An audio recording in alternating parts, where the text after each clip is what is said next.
I'm Holliday, and this is Looking into Evil in Diamond Painting. We will be finishing up this diamond painting in this video, and then I'm going to show it to you guys. Also, again, it's Thursday. I feel like I keep telling you guys that I will see you Wednesday, but here it is Thursday. So I decided that I'm going to change my upload schedule from just Wednesday to Wednesday or Thursday because I still bake, and also last week I got my wisdom teeth taken out, so I've been in pain, not gonna lie. But here we are. Oh, I don't know if you like my shirt. My shirt says, "Let's start a cult." And why not? Why not, you know? Why not? Evil person we will be talking about today is Dorothy Putin. I'm not sure if I said her last name right, but we're just going to call her Dorothy throughout the whole story. All right?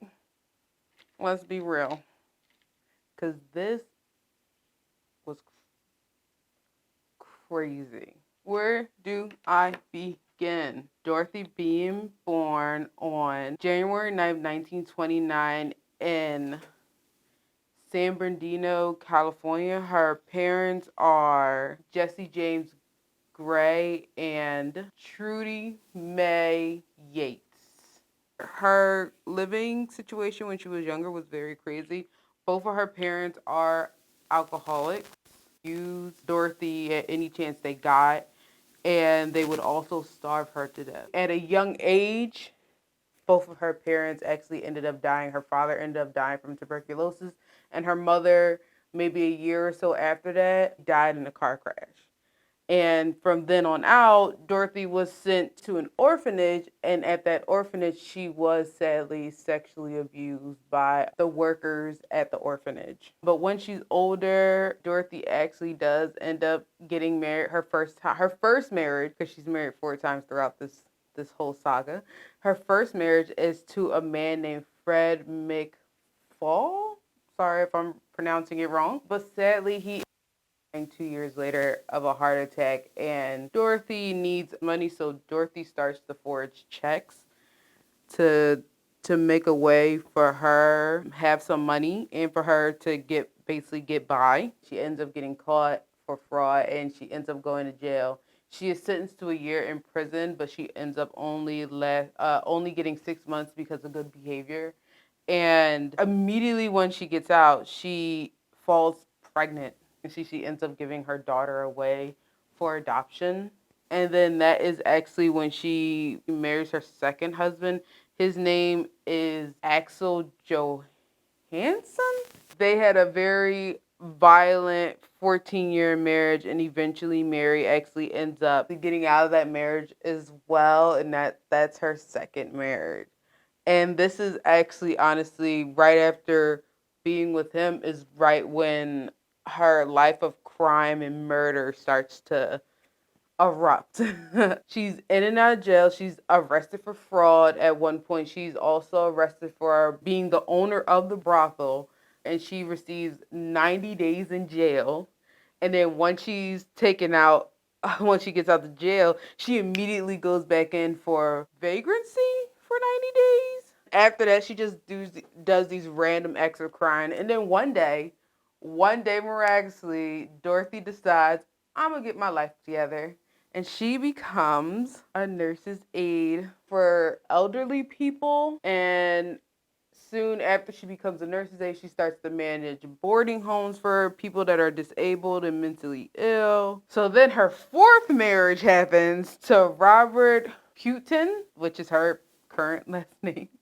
I'm sorry, actually, Dorothy's first name before she's even married to any of the men is Dorothy Gray. So, and then when she gets married, she's changing it constantly. But this is the one name that she ends up actually keeping, which is Dorothy Putin from Roberto Putin, if that makes sense. I know that was just like, I should have said that in the beginning, but I'm all over the place, as you can see. Roberto is actually 19 years younger than Dorothy, and he is, he's this young man doing what he, I guess, thinking that is right at the time, and he actually can't stay faithful to Dorothy, so they do actually end up getting a divorce 2 years later because Dorothy just doesn't want to deal with him messing with other women, and she is tired of it, basically. During this time of when they're together, Dorothy acquires a 3-story, 6-bedroom house, and she makes it a care house for people who are mentally ill and disabled and who need a place to stay and who just need somebody that can help them out and get through anything, that can help manage their money, feed them, take care of them, basically, since they don't have any family members around. And this is kind of where things start to get a little crazy, because with Dorothy, it's mixed emotions. Some people resent her, some people love her, because Dorothy would take their Social Security checks that they would get in the mail, and she would pay the bills for them and her bills, and then give them a stipend of their money once a month. Some people, on the other hand, loved her because she would get them clothes, feed them, make their bed, maybe help them get ready in the morning or anything they needed, and be there for them. But other people feel as though she's very greedy with the money that she took from them. Because, honest to God, Dorothy at this time was making $5,000 a month from people living in her boarding home who were mentally ill and got Social Security or pension checks. After all this, in between as all this is going on, Dorothy actually ends up marrying again to a man named Pedro Montalvo. Yeah, that's how you say that. And it doesn't get any better with her and men, because actually, come to find out, Pedro is a violent alcoholic too. And if we're not seeing a pattern here, Dorothy's father, Jesse, he was an alcoholic too. And he was violent to Dorothy as well. So basically, she's just redating her father all over and over again from these men. And this doesn't last that long either, because it only lasts 2 years. And then she ups and divorces him, but he's her last marriage. There is no other marriages after him. After this last marriage, honestly, Dorothy starts to stay in bars for old men because, old men have pensions and retirement checks. And she's trying to look for somebody, I guess, to remarry, but it doesn't work that way. She ends up actually trying to get people to live in her, old men that are disabled or alcoholics, to live in her boarding home so she can, steal their money. But around this time Dorothy was also still at the time forging checks again, and she ended up getting caught, and she was charged with 34 counts of fraud. 34 counts of fraud, of forging checks that she shouldn't have been forging. We start to see that's when stuff really starts to get out of hand for Dorothy, because then she only gets probation. I ain't gonna say nothing, but like, who just gets probation after 34 counts of fraud? There's no way. You're not going to serve no jail time, and they're not going to look at your record previously to give you any jail time either. Must be nice. After that, it starts to happen. It starts to begin. The drugging and the murders.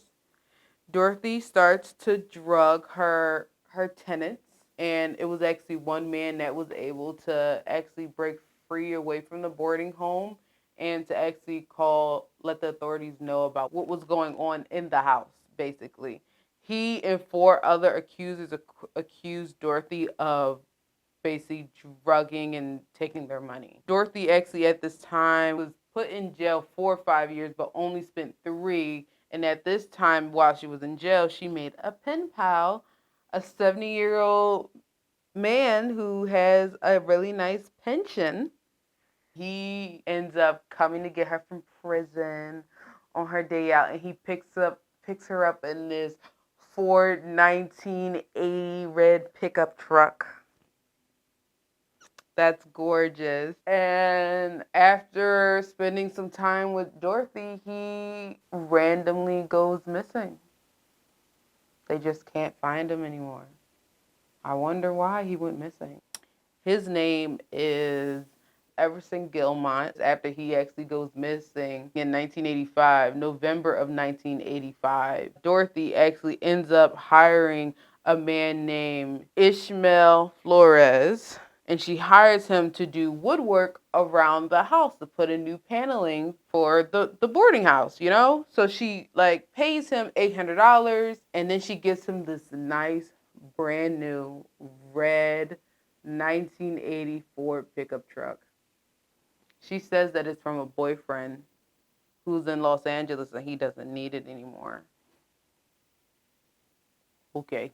After she gives him this $800 in this pickup truck, she asks Flores, "Can you build me a 6 foot 3x2 box that I want to put old books and junk inside of? And then after I put the junk and everything inside of it, I want to know, can you help me go take it to the storage yard to be dumped?"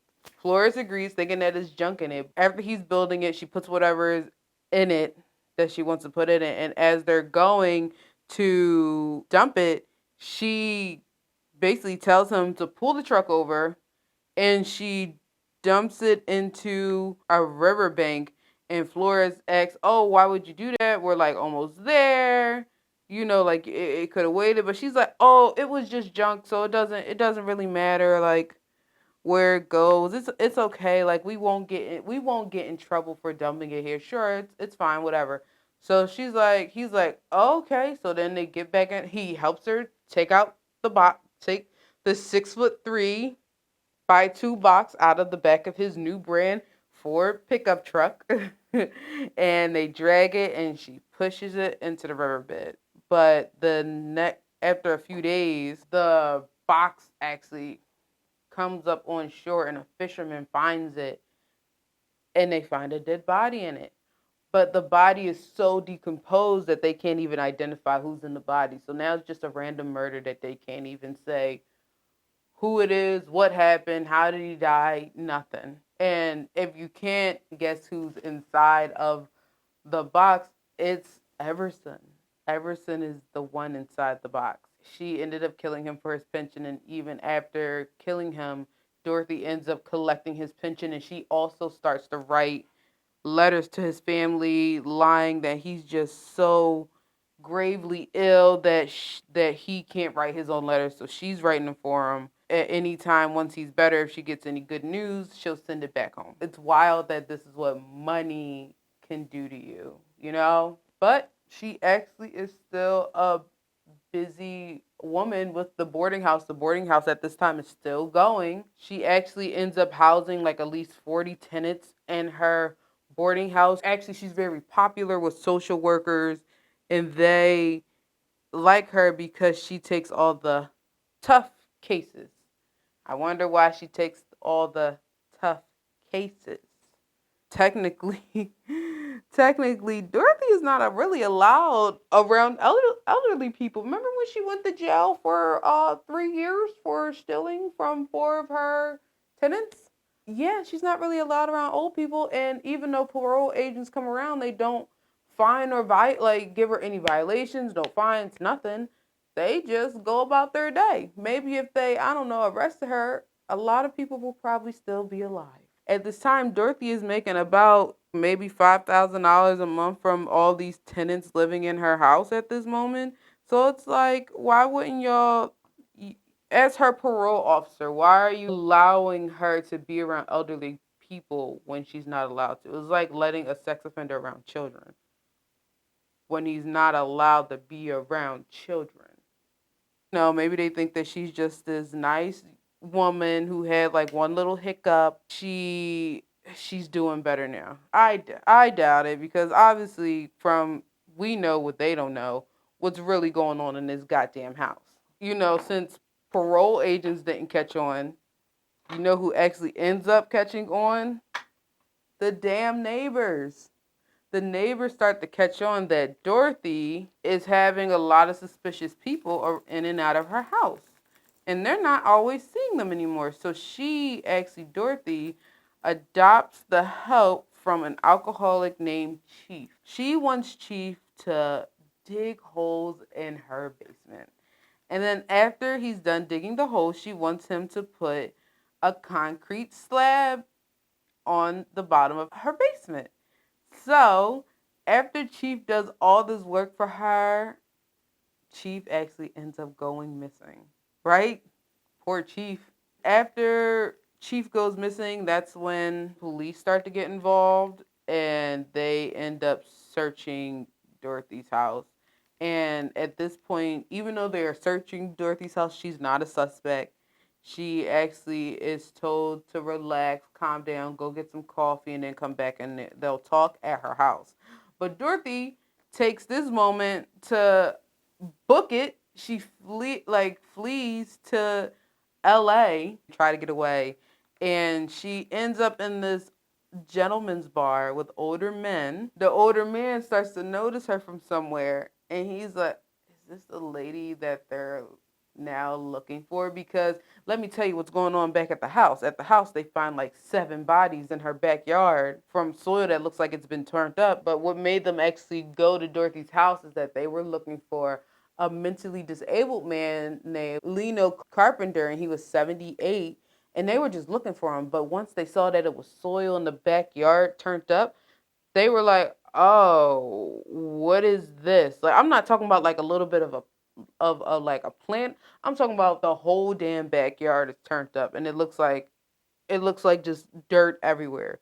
So they end up actually going through it, and they find 7 bodies. And that's when they're like, oh, they actually end up saying, okay, so we need to arrest Dorothy. But Dorothy's nowhere to be found because now she's in LA in this gentleman's club. So they put an announcement about her on the news and everything. And then the gentleman at the gentleman's club actually sees it and reports her. So then she's arrested and taken to jail. She was charged with 9 counts of murder. Let me say it again. 9 counts of murder. And I'm going to read off all the names to you. I'm sorry if I butcher these names. I will not say last names. I will only be saying first names. She killed Everson, who was 77 years old, Ruth, who was 61 years old, Lenona, who was 78 years old, Berto, who was 51 years old, Dorothy, who was 64, Benjamin, who was 55, James, who was 62, Vera Faye, who was 64, and Betty Palmer, who was 78. And during this time, actually, as she's in court and she goes to trial, the jury ends up deliberating for a month to see if she has actually killed all these, if she actually killed 9 people. And actually, they only end up coming back with convicting her of 3 counts of murder because they feel as though they cannot convict her on the other 6 because there's not enough evidence to prove that she actually killed the other 6.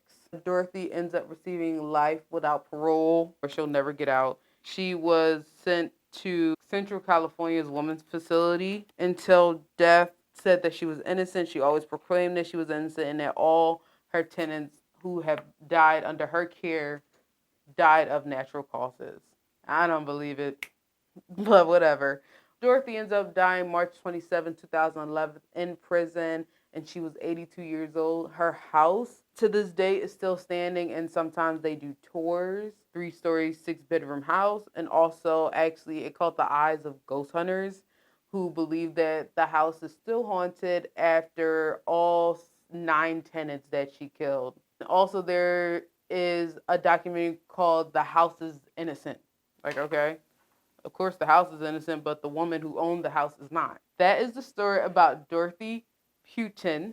Look, y'all, we finished. This is my roller to make sure all the diamonds are straight. Sorry. Because you're probably looking at me like I'm crazy. Like, what the f is she doing?